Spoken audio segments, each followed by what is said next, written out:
Allah subhanahu wa ta'ala condemns those who look towards other people's lives and underestimate the blessings that they've been given. Allah subhanahu wa ta'ala tells us that the one who has this hasad, this envy, this covetousness, this desire to have what other people have, that they measure their success and worth by the measuring stick of other people, that they're always looking and they want to keep up with others. They want to keep up with the Patels or the Ibrahim families. They want to keep looking over the fence. Well, what do they have and why don't I have it? How come they have an easier life than I do? How come they get better grades? How come their parents seem to do this for them? And what you don't know is what you don't see. And Allah subhanahu wa ta'ala has caused for us to be like chameleons where we shift and hide things from each other. And you may look at a person thinking that they are in the most happy state of mind and comfort, and subhanallah, they can walk into any store, buy anything, they have fame and fortune and fashion and everything is at their disposal, and it seems like the world is in their hand. And then you wake up one morning and you find that that person found life so unbearable that they could not live another day and hurried their own death. May Allah protect you and I from this. Allahumma ameen. Don't ever judge another person and another book by its cover. Don't ever look at someone having something in one aspect of their life and assuming that the rest of everything and that which is behind closed doors is good.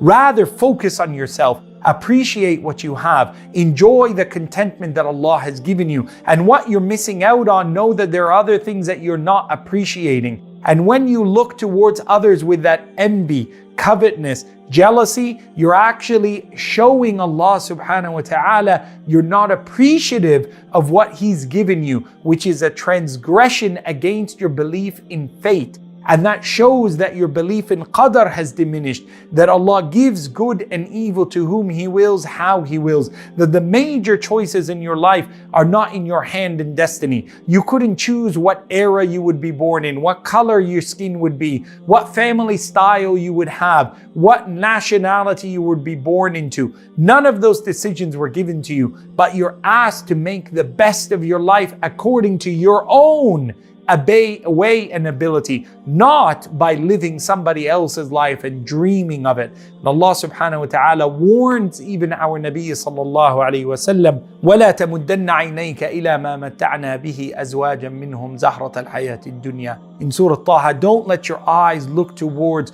what splendor of a flower in bloom we've given to them. It's like a flower, it's bloom, but what happens to it? A day or two and a week and it whittles away and its leaves fall and it's done and it's dust. It was just blooming fragrant for a few little moments. Nobody's life is ever happy, complete, and full of satisfaction all the time. And for you to assume that everybody has what you don't have and you want what they have, and you've shown contempt to Allah by not appreciating the blessing you have, be prepared that Allah may test you by removing the goodness from your life that you underestimated. May Allah protect you and I from this.